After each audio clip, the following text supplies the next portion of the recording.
Bonjour, chers étudiants. Aujourd'hui, nous allons étudier l'ostologie du crâne.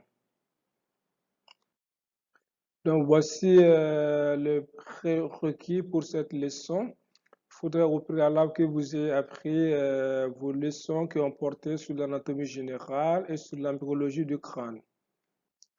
Donc, à la fin de cette leçon, vous devrez être capable de définir le crâne, d'énumérer les quatre os impairs du crâne, de citer les deux os pairs du crâne, de citer les éléments osseux formant la fissure orbitaire supérieure, d'énumérer les trois parties de l'os temporal, de citer les deux prolongements de l'os temporal, d'énumérer les os constituant la calvariaire, de situer la fosse crânienne antérieure, de citer les deux structures remarquables dans la fosse crânienne antérieure, de citer les trois régions communiquant avec la fosse crânienne moyenne, de citer deux rapports des fosses crâniennes antérieures et moyennes, et enfin de citer un moyen d'exploration morphologique performant du crâne et de son contenu.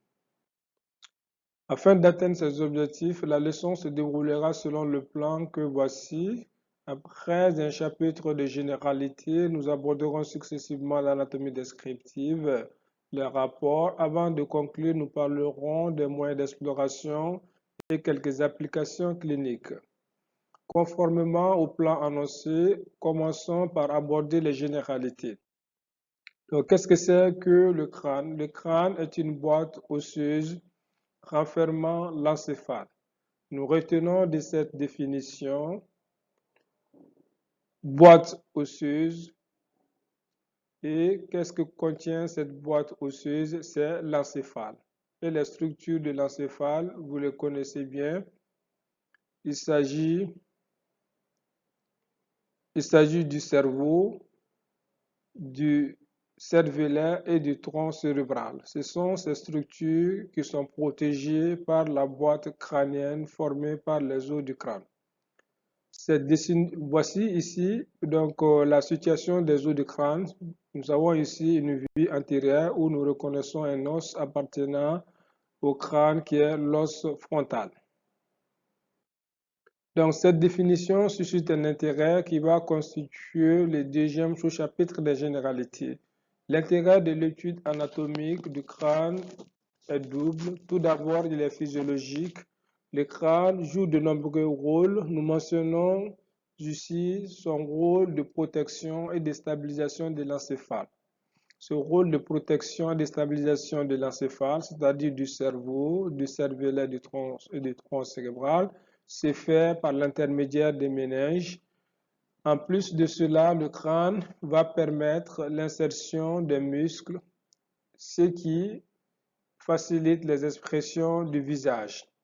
Ensuite, l'intérêt est pathologique. Donc, le crâne peut être sujet de plusieurs pathologies ou le crâne peut être affecté de plusieurs pathologies. Nous citons particulièrement les fractures du crâne, les tumeurs osseuses et la maladie de Paget, qui est une maladie osseuse chronique du squelette entraînant une hypertrophie et fragilisation des os. Afin de faciliter la compréhension de la leçon, faisons un rappel embryologique dans le troisième sous-chapitre des généralités.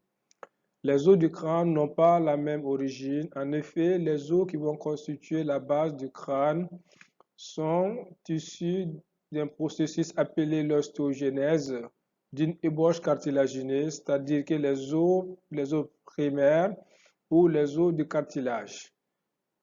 Ce que nous allons voir après, les os qui vont constituer la calvaria ou la partie supérieure du crâne se développent directement dans le tissu conjonctif embryonnaire appelé les os de membrane ou les os de revêtement. Ces considérations générales vont nous permettre d'aborder l'anatomie descriptive dans le deuxième chapitre de la leçon. Donc, pour mener à bien la description des os du crâne, nous allons successivement aborder les os du crâne.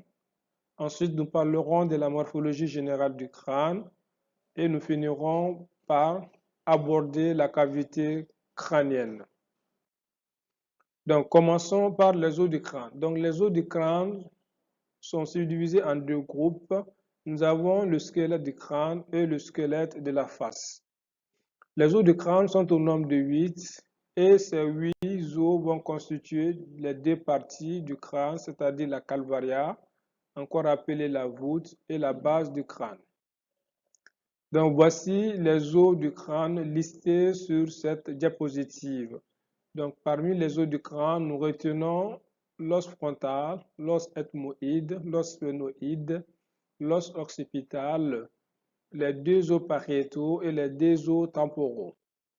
Donc les os du crâne sont classés selon leur nombre. Ainsi, nous avons les os impairs qui sont l'os frontal, l'os ethmoïde, l'os sphénoïde, l'os occipital et des os qui sont doubles, c'est-à-dire des os pairs. Il s'agit de l'os pariétal et de l'os temporal. Donc voici les os impairs du crâne, l'os frontal, l'os ethmoïde, l'os sphénoïde et l'os occipital. Nous allons maintenant parler spécifiquement de chacun de ces os en commençant par l'os frontal. Ici, nous avons l'os frontal en vue antérieure, exocrânienne, où nous reconnaissons, je cherche le pointeur, où nous reconnaissons ici donc l'écaille de l'os frontal, la bosse frontale. Juste au-dessus des os du nez, nous avons la glabelle. Et au-dessus des cavités orbitaires, nous avons le bord supraorbitaire. Donc le bord supraorbitaire des cavités orbitaires est formé par l'os frontal.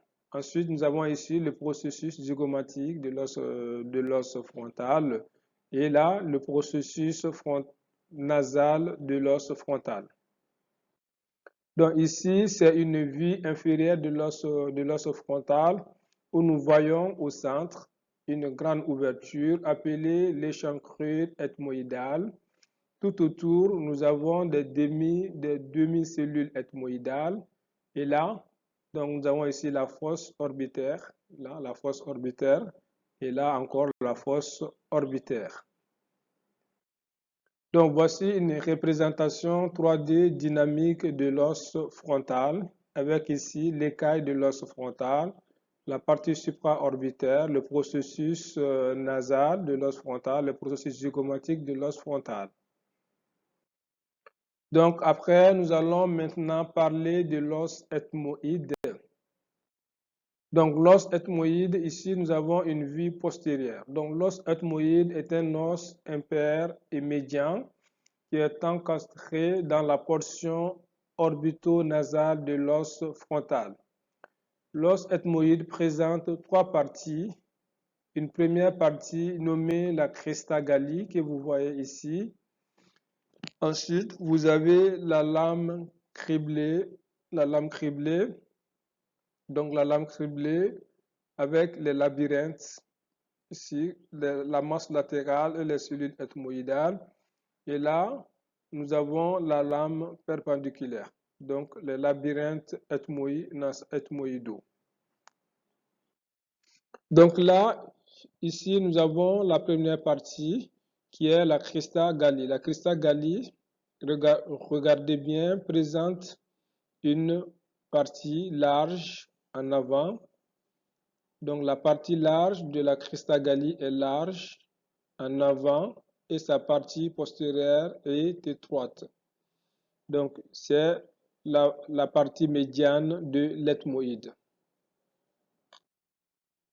Donc là, ici, vous voyez là, la crista galli, sa partie antérieure qui est large. Donc la crista galli va présenter comment on appelle, de multiples orifices,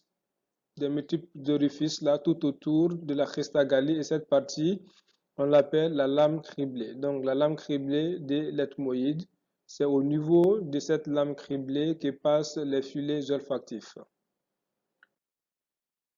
Donc de chaque côté, nous avons deux lamelles osseuses criblées de petits de petits criblés de petits orifices situés sous lobe olfactif, laissant passer des filets du nerf olfactif. Voilà.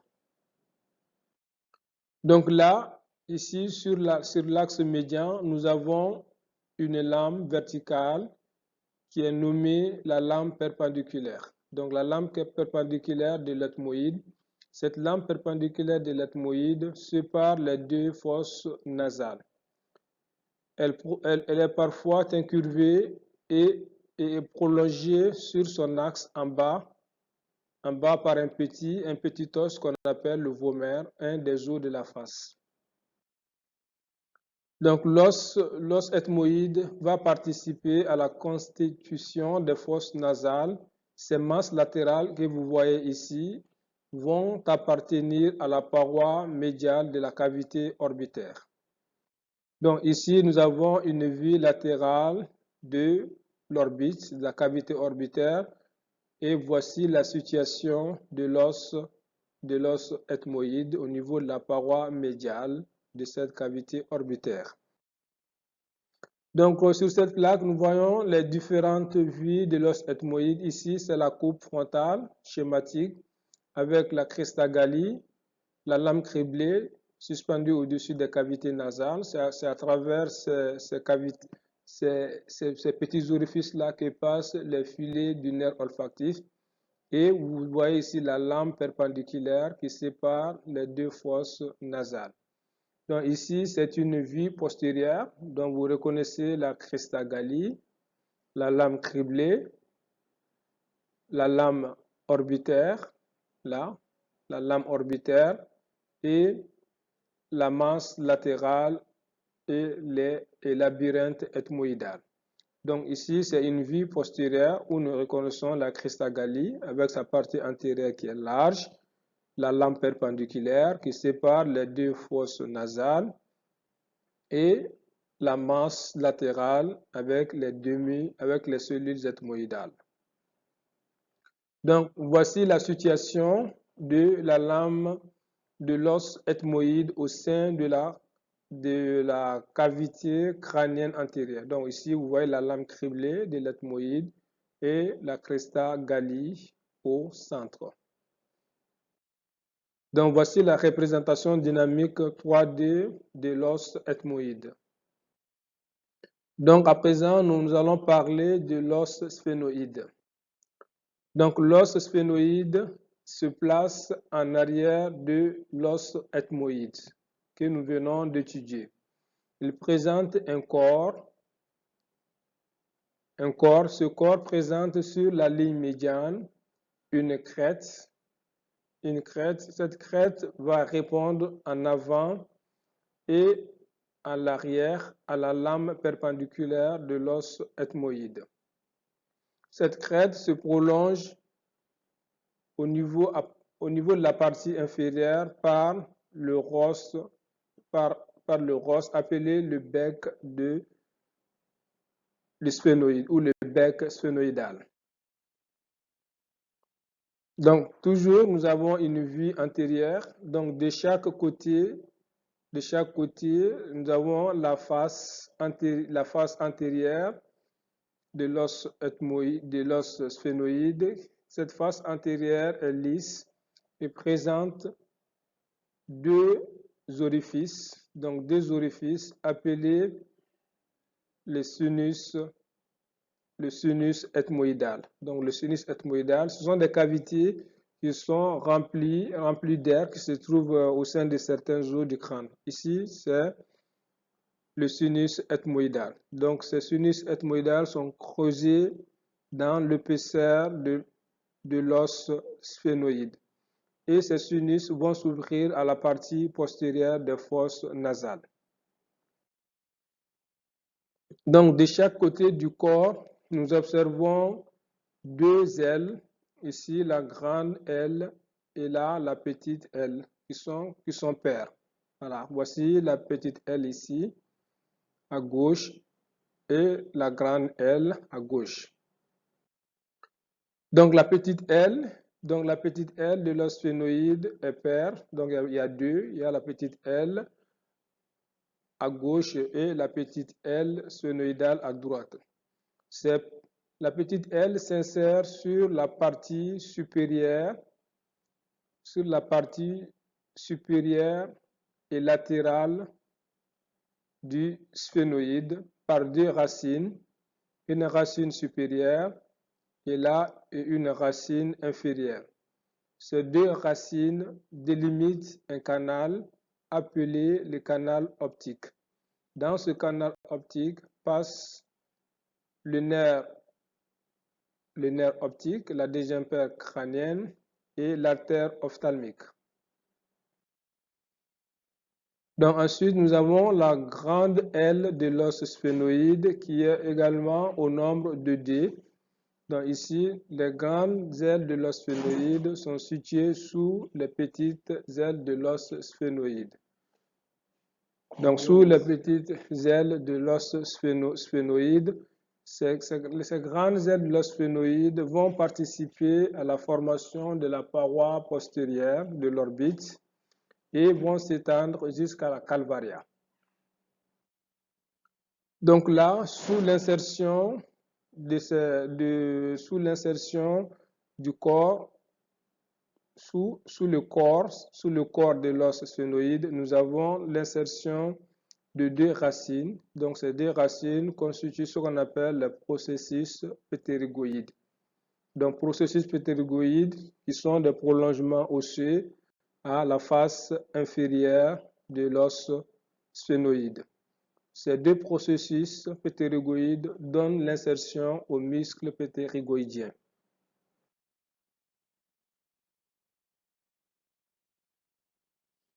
Entre les petites ailes de l'os sphénoïde et les grandes ailes de l'os sphénoïde, nous avons une fissure nommée la fissure orbitaire supérieure. Dans cette fissure orbitaire supérieure passent les nerfs oculomoteurs, c'est-à-dire les 3, les nerfs oculomoteurs, les 4, les nerfs trochléaires, les 6, les nerfs abducens. Passent également dans la fissure orbitaire supérieure les branches du nerf trijumeau, donc notamment le nerf lacrymal, le nerf nasal et le nerf frontal. Donc voici une photo qui nous montre la position de la fissure orbitaire supérieure entre la grande aile de l'os sphénoïde et la petite aile de l'os sphénoïde. Donc voici la fissure orbitaire supérieure. Donc la voici également au niveau de la cavité orbitaire. Donc en arrière, en arrière du rostre, nous avons une cavité et cette cavité est appelée la selle turcique. Elle va loger l'hypophyse, un organe neuroglandulaire. Voilà, donc voici une vue coupe qui nous montre la selle turcique dans laquelle se trouve l'hypophyse au sein de l'os ethmoïde. Ça, c'est une application clinique importante. Donc, en effet, comme vous voyez là, ça, c'est le sinus ethmoïde, le sinus sphénoïdal, pardon. Donc, à travers ça, et vous voyez ici la cavité nasale. Donc, il y a des médecins qui sont spécialisés dans le traitement des maladies du système nerveux qu'on appelle les neurochirurgiens. Ils peuvent aborder comme ça, en passant par la cavité nasale, faire une ouverture ici et accéder à la selle turcique. Et après, ils pourront enlever des maladies qui affectent l'hypophyse, notamment les tumeurs. Voilà, ça ça fait moins de problèmes par rapport à l'abord de la calvaria où on est obligé de soulever le cerveau. Voilà, donc voici la représentation dynamique 3D de l'os sphénoïde. Donc nous allons à présent parler de l'os occipital. Donc voici une vue inférieure exocrânienne, donc vue de l'extérieur de l'os occipital. Donc l'os occipital, comme nous l'avons mentionné tantôt, est un os impair et médian. Il est soudé par son processus basilaire que vous voyez ici à l'os sphénoïde, donc au niveau du dorsum cellae. Donc là, nous avons ici cette vie exocrânienne, l'aspect grossièrement élargi avec une ouverture ou une échancrure Donc en avant, nous avons l'écaille de l'os occipital. Cette ouverture qui est là s'appelle le foramen magnum. Donc, au niveau du foramen magnum passe un certain nombre d'éléments importants à connaître. Il s'agit de la moelle allongée, donc l'étage inférieur du tronc cérébral, les racines médiales de la 11e paire crânienne, le nerf, c'est-à-dire le nerf accessoire, ainsi que les deux artères vertébrales. Donc, toutes ces structures-là vont passer par cette ouverture appelée le foramen magnum. Donc, de chaque côté de cette ouverture du foramen magnum, nous avons un os épaissi, qui en fait vont correspondre aux condyles occipitaux. Donc, ces condyles occipitaux vont reposer au niveau du cou sur les masses latérales de la première vertèbre cervicale appelée l'atlas. Ainsi se forme une articulation nommée l'articulation occipito-atloïdienne. Donc, de chaque côté, nous avons des orifices à peine visibles sur cette vie exocrânienne. Ces orifices vont permettre le passage à la 12e paire crânienne, le nerf hypoglosse. C'est le nerf qui va innerver les muscles du cou et ceux de la langue.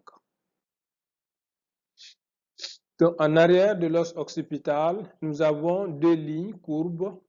Donc, deux lignes courbes, voici ici la ligne nucale inférieure et là la ligne nucale supérieure. Donc, ces deux lignes courbes vont permettre d'insertion à différents muscles du cou.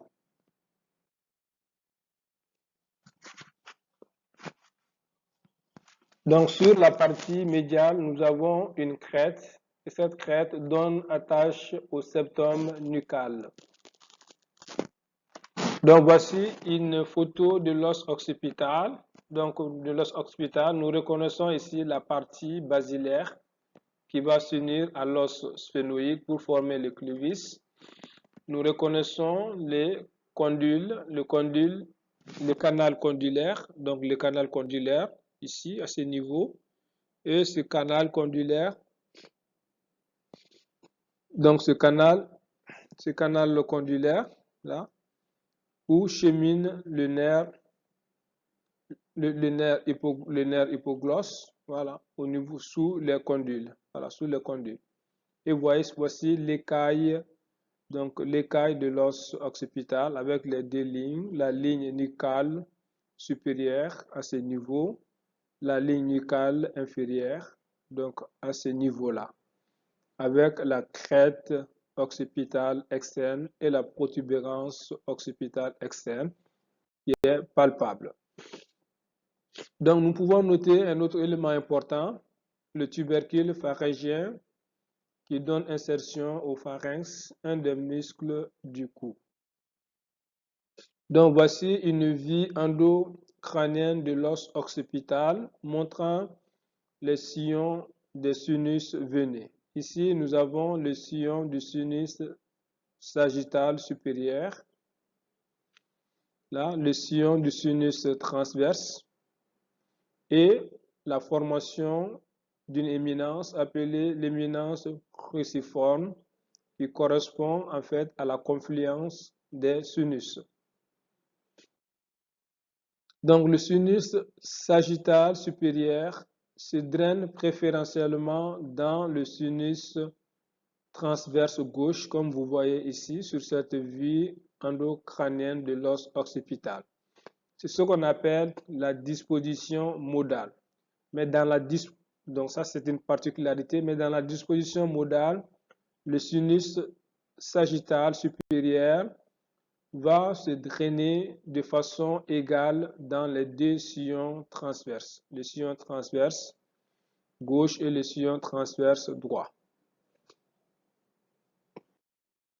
Donc voici une vue gauche de l'os occipital. Donc nous voyons une expansion de la partie squameuse de l'os occipital, l'ouverture interne du canal condyle, ici l'ouverture interne du canal condyle, qui va livrer passage à la veine émissaire condylaire. Donc nous notons également l'ouverture interne du canal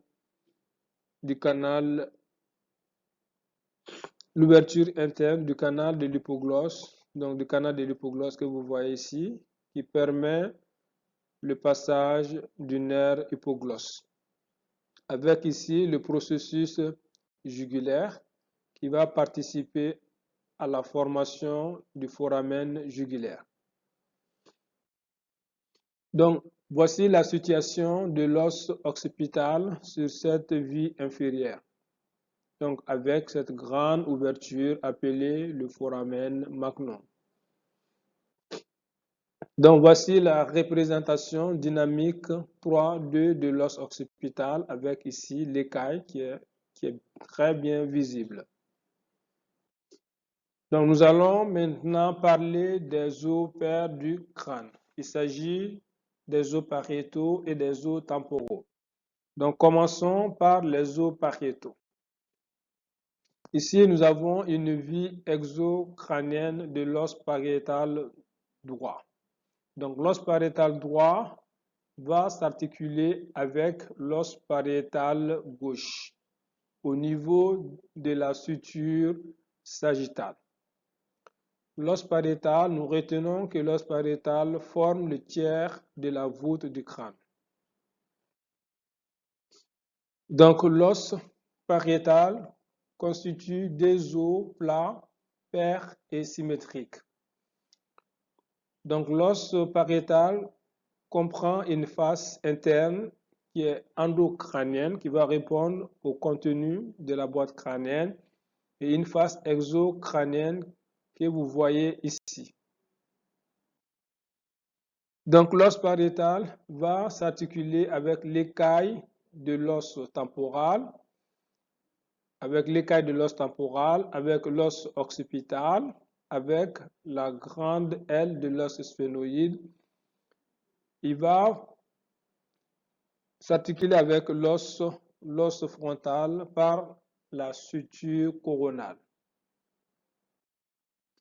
Donc ici, sur cette vue endocrânienne de l'os occipital droit, nous voyons des petites artères qu'on appelle les branches de l'artère méningée moyenne. Donc, ils sont au niveau de la face interne de l'os occipital. En cas d'accident, donc si le blessé coince sa tête contre la terre, ces petites branches peuvent saigner à l'intérieur de la boîte crânienne et entraîner un hématome qui pourrait comprimer le contenu de la boîte crânienne, donc qui constitue une urgence neurochirurgicale. Donc voici la représentation dynamique 3-2 de l'os pariétal. Donc à présent, parlons des os temporaux. Donc voici une vue antérieure de l'os temporal. L'os temporal présente trois parties. Une partie pétreuse qui est là, qui est en vert olive, donc portant la fosse mandibulaire, l'écaille de l'os temporal, donc l'écaille de l'os temporal en vert foncé, contenant les organes de l'audition et de l'équilibre, et la troisième partie qui est la partie tympanique en surcroise qui va former la plus grande partie de l'oreille externe. Donc voici une représentation schématique en vue latérale de l'os temporal droit avec ses trois parties. Nous avons ici l'écaille de l'os temporal, là, l'écaille de l'os temporal, la partie pétreuse et la partie tympanique. Voilà, donc maintenant voici la position de l'os temporal sur cette vue latérale droite du crâne. Donc nous reconnaissons ici l'écaille de l'os temporal, là, avec la partie tympanique ici. Donc l'os temporal présente deux prolongements.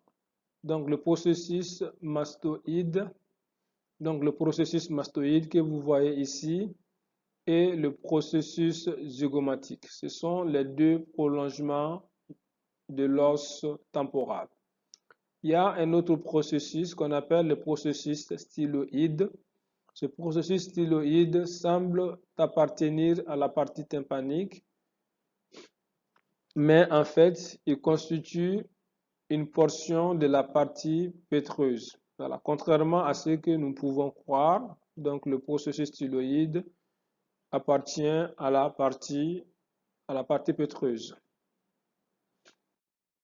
Donc voici la représentation 3D de l'os temporal. Donc après l'étude isolée de chaque os constituant le crâne, nous allons parler de la morphologie générale du crâne. Donc voici une vue antérieure du crâne. Donc une vue antérieure du crâne.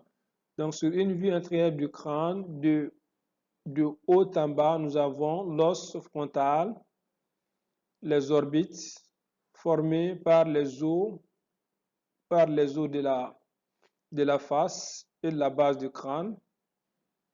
Nous avons l'orifice piriforme délimité par les os maxillaires et nasaux.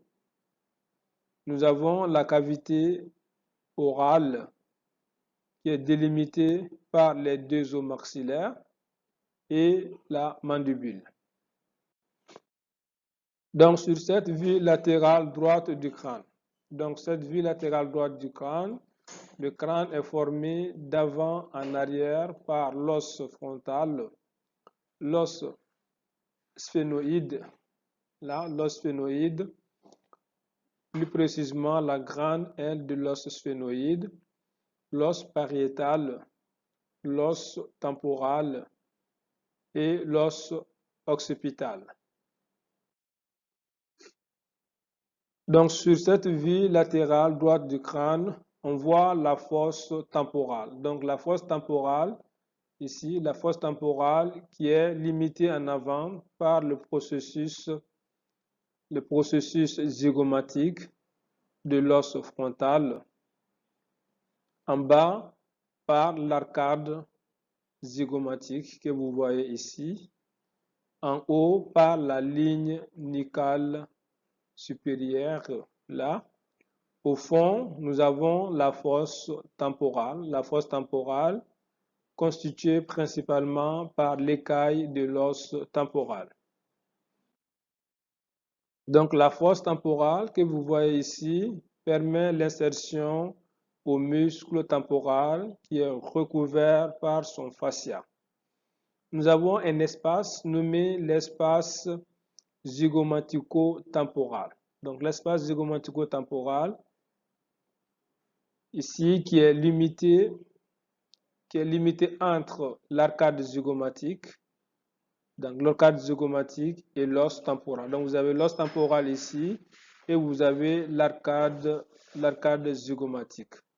Donc l'os temporal et l'arcade zygomatique déterminent une fosse qu'on appelle la fosse temporale. Donc cette fosse temporale communique, ou du moins l'espace zygomatico-temporal, donc qui se trouve entre l'arcade zygomatique et l'os temporal. Cet espace zygomatico-temporal fait communiquer la fosse temporale en haut et la fosse infratemporale en bas.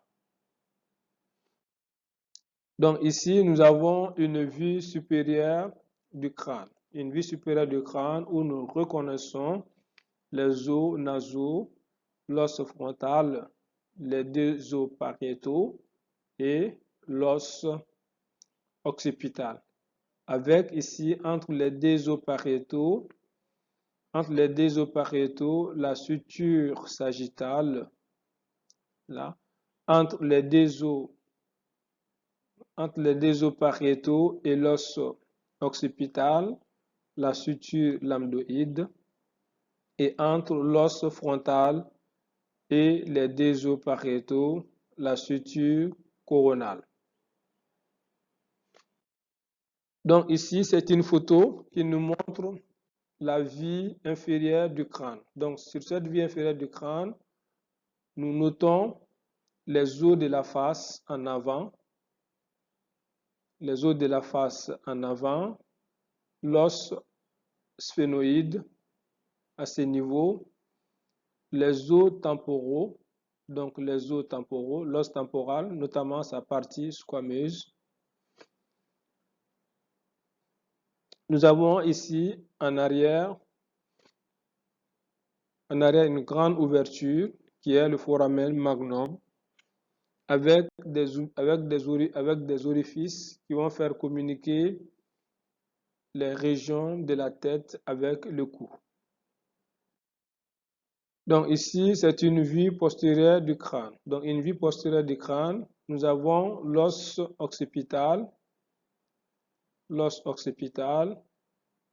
et les deux os pariétaux au premier plan. Ce sont ces deux os qui apparaissent au premier plan sur une vue postérieure, avec les coins que nous voyons ici, c'est-à-dire l'ouverture postérieure des cavités nasales.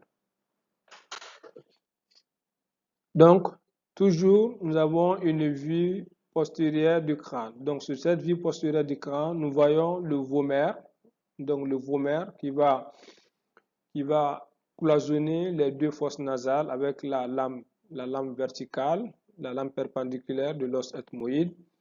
Donc ici, nous voyons le vomer qui participe à la constitution de la partie postérieure du septum nasal, avec le processus ptérygoïde de l'os sphénoïde et la mandibule, l'os mobile au niveau de la face. Donc à présent, nous allons parler de la cavité crânienne. Donc la cavité crânienne constitue ce qu'on appelle le neurocrâne. Elle est divisée en deux parties. Il y a une partie qu'on appelle la calvaria et une deuxième partie qu'on appelle la base du crâne. Donc concernant la calvaria, encore appelée la voûte crânienne. Donc la calvaria n'a pas le même aspect chez l'adulte que chez les nouveau-nés ou les nourrissons. En effet, la calvaria à l'âge adulte forme une voûte osseuse qui recouvre et protège l'encéphale, c'est-à-dire le cerveau, le cervellaire et le tronc cérébral. Donc ici, nous avons les os de la calvaria chez l'adulte en vie endocrânienne supérieure, donc qui montre l'os frontal, les deux os pariétaux, l'écaille de l'os occipital. Donc voici la calvaria en deux présentations. Ici, nous avons la vue endocrânienne et là, nous avons la vue exocrânienne. Donc, si nous regardons la calvaria en vue endocrânienne, donc nous voyons que la calvaria est constituée de trois couches. Nous avons la table interne à ce niveau, la table interne. Et là, nous avons la table externe, c'est la couche externe que vous voyez par là. Et entre les deux, entre la table interne et la table externe, nous avons de la substance spongieuse qui a un nom spécial au niveau de la calvaria. Donc, elle s'appelle le diploïde. Donc, voici la calvaria ou la voûte crânienne du nouveau-né. Donc, vue latérale gauche des fontanelles. Ici, nous avons ici, vous savez que juste après la naissance, les os ne sont pas soudés. Donc, en effet, il y a des espaces qui sont comblés par du tissu fibreux qu'on appelle les fontanelles chez l'enfant. Donc, ici, nous avons la fontanelle antérieure, la suture coronale, nous avons la fontanelle sphénoïdale.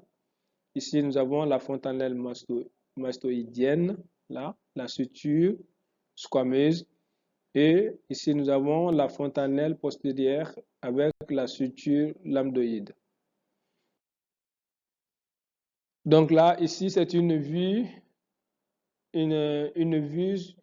supérieure, voilà, d'un crâne du nouveau-né, où nous voyons la fontanelle, donc la fontanelle, surtout la fontanelle antérieure, là, et la fontanelle postérieure. Donc, nous allons à présent parler de la base du crâne. Donc, la base du crâne constitue ce qu'on appelle le plancher de la cavité crânienne. Cette base du crâne occupe la partie postéro-supérieure du massif facial. Elle constitue les livres de l'encéphale et présente de nombreux orifices qui font communiquer l'orbite, les régions profondes de la face et du cou avec la cavité crânienne. Donc voici la base du crâne, la face interne de la base du crâne. Donc si nous regardons cette vue, nous nous rendons compte que la base du crâne n'est pas plate. Elle est divisée en 3 fosses. Ici, la fosse crânienne antérieure, la fosse crânienne moyenne et la fosse crânienne postérieure.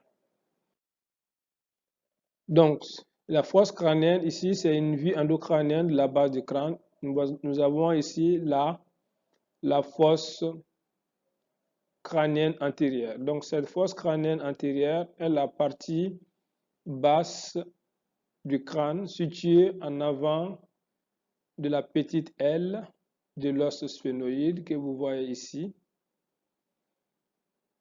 Cette fosse crânienne est formée par l'os frontal, l'os ethmoïde que vous reconnaissez par là avec la crista galli et la lame criblée de l'ethmoïde. Les structures remarquables au niveau de cette fosse crânienne antérieure sont la lame criblée, vous voyez la lame criblée ici, et la crista galli. Après, nous avons la fosse crânienne moyenne. Donc, cette fosse crânienne moyenne est située entre la petite aile de l'os sphénoïde que vous voyez là, ici, et le bord supérieur de la partie pétreuse de l'os temporal, là. Donc, ici, nous avons la fosse crânienne moyenne. Cette fosse crânienne moyenne communique avec l'orbite, la fosse ptérygopalatine et la fosse infratemporale. Donc, au niveau de la fosse crânienne moyenne, nous avons des orifices qui font communiquer l'orbite là où est logé les yeux et la fissure orbitaire supérieure. Donc là, ici, nous avons ces orifices-là qu'on nomme le canal optique. Donc vous avez le canal optique là à ce niveau et vous avez là la fissure orbitaire supérieure. Donc le canal optique livre passage au nerf optique et à l'artère ophtalmique. La fissure orbitaire supérieure livre passage au nerf ophtalmique, aux nerfs oculomoteurs, trochléaires et abducens. Donc voici sur une vue endocrânienne de la base du crâne en représentation schématique simple, la fosse crânienne moyenne. Là, donc la fosse crânienne moyenne. On va délimiter ça. Donc ici, vous avez la fosse crânienne moyenne qui est là. Donc là, cette structure, c'est la petite aile de l'os sphénoïde. Et là, vous avez ici la partie pétreuse de l'os temporal. Donc cette fosse crânienne moyenne communique avec la fosse ptérygopalatine par le foramen rond, ici que vous voyez là, le foramen rond, ici à ce niveau. Ce foramen rond fait communiquer la fosse crânienne moyenne avec la fosse ptérygopalatine. Dans ce foramen passe le nerf maxillaire, c'est-à-dire le 5-2. Donc la fosse crânienne moyenne communique avec la fosse infratemporale par le foramen rond, car le foramen ovale que vous voyez ici, et le foramen épiné. Donc ces deux foramens font communiquer la fosse crânienne moyenne avec la fosse infratemporale. Le foramen ovale livre passage au nerf mandibulaire 5-3. Le foramen épiné livre passage à l'artère ici, donc à l'artère que vous voyez là. Donc au niveau de la fosse crânienne moyenne, nous avons le canal, donc le canal carotidien, donc qui permet le passage de l'artère carotide interne. Et là, nous avons également la selle turcique qui loge l'hypophyse. Donc, nous avons maintenant la troisième fosse qui est la fosse crânienne postérieure. Donc, voici la fosse crânienne postérieure. Donc, toute cette partie-là. La fosse crânienne postérieure est située en arrière du bord supérieur de la partie pétreuse de l'os temporal que vous voyez là. Le bord supérieur de la partie pétreuse de l'os temporal. Cette fosse crânienne postérieure est limitée par l'os occipital, donc l'os occipital que vous voyez là, la face postérieure de la partie pétreuse de l'os temporal. Elle forme un entonnoir, donc un entonnoir avec une partie rétrécie formant ce qu'on appelle le foramen magnum. Donc le foramen magnum ici. Donc ici vous avez le foramen magnum. Donc il va faire communiquer la boîte crânienne avec le canal vertébral. Donc dans le foramen magnum, donc nous avons comme structure remarquable ici le foramen magnum. Donc le foramen magnum, nous avons également le port acoustique interne. Ici vous avez le port acoustique interne dans la fosse crânienne postérieure. Et vous avez le canal condylère. Donc le canal condylère. Donc dans le foramen jugulaire, qui se trouve également dans la fosse crânienne postérieure, passe la veine jugulaire interne, le nerf glossopharyngien, le nerf vague et le nerf spinal. Dans le port acoustique interne que vous voyez ici, situé au niveau de la partie postérieure de l'os temporal, encore appelé le rocher, donc passe le 7, le nerf facial, le 8, le nerf cochléo-vestibulaire, ainsi que l'artère labyrinthique. Donc dans le canal condylère, comme nous avons dit, donc qui est situé en arrière du foramen magnum, cette ouverture passe la 12e paire crânienne, le nerf hypoglosse. Donc nous allons maintenant parler dans le troisième chapitre des rapports. Donc quels sont les rapports des os du crâne? Donc ici, nous avons une vue latérale qui nous montre les rapports, les principaux rapports des os du crâne. Donc la fosse crânienne antérieure que vous voyez ici répond au lobe frontal et au méninge. La fosse crânienne moyenne répond au lobe temporal. Donc répond au lobe temporal.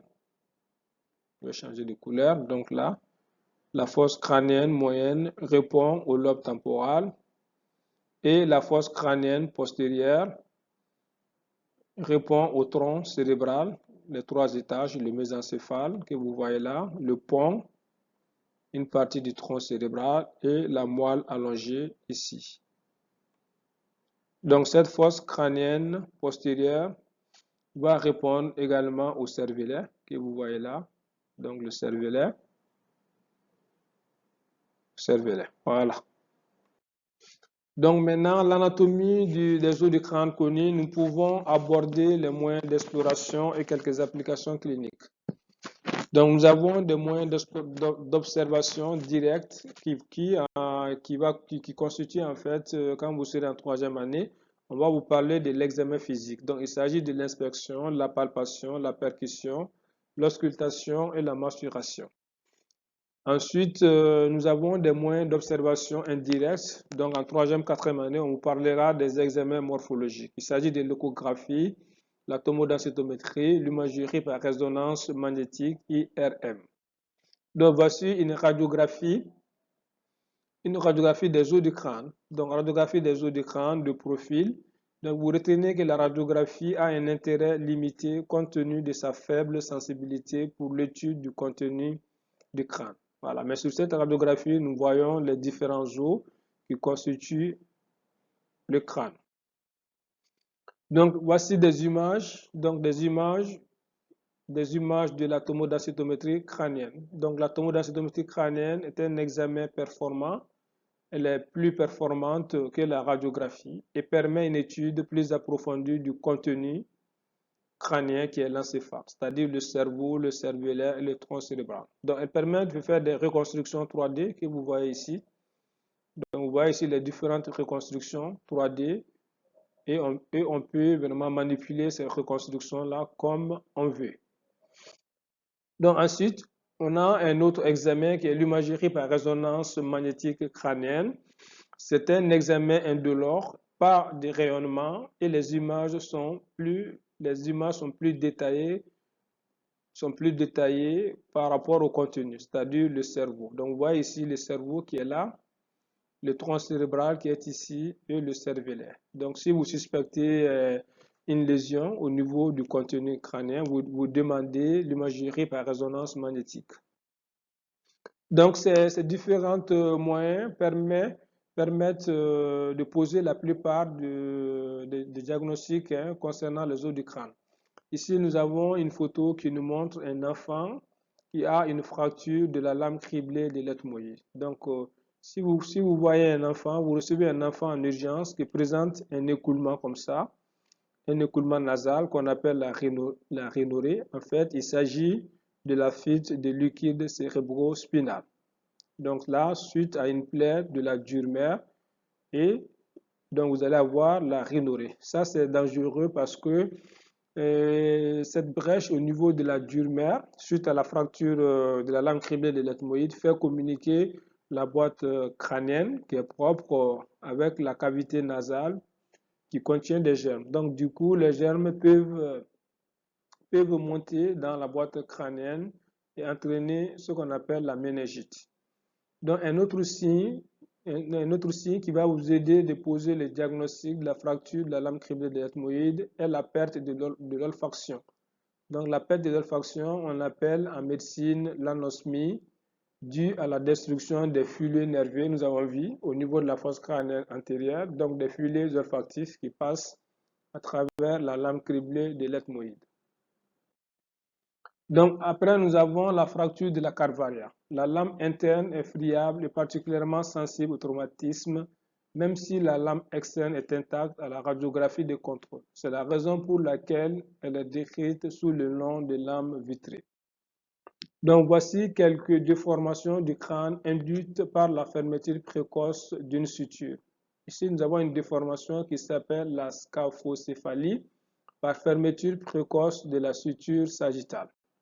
Ici, c'est la vue latérale et là, c'est la vue antérieure. Une autre déformation appelée la loxicéphalie.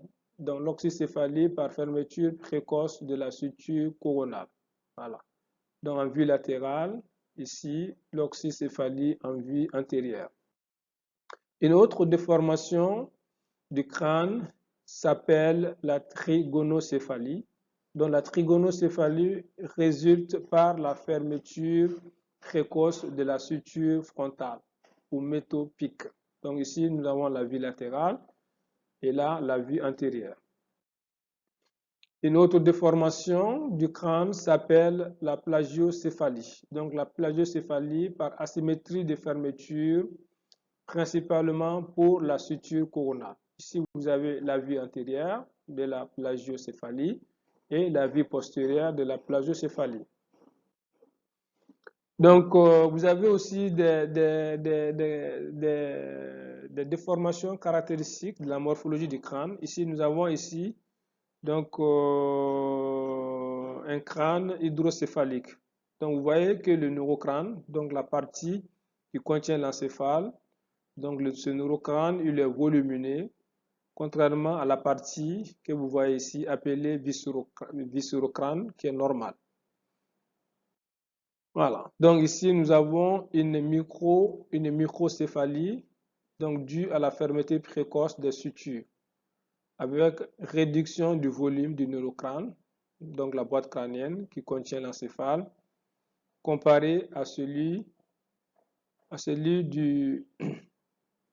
des orbites. Vous voyez que les orbites sont volumineux et le neurocrâne est de petit volume.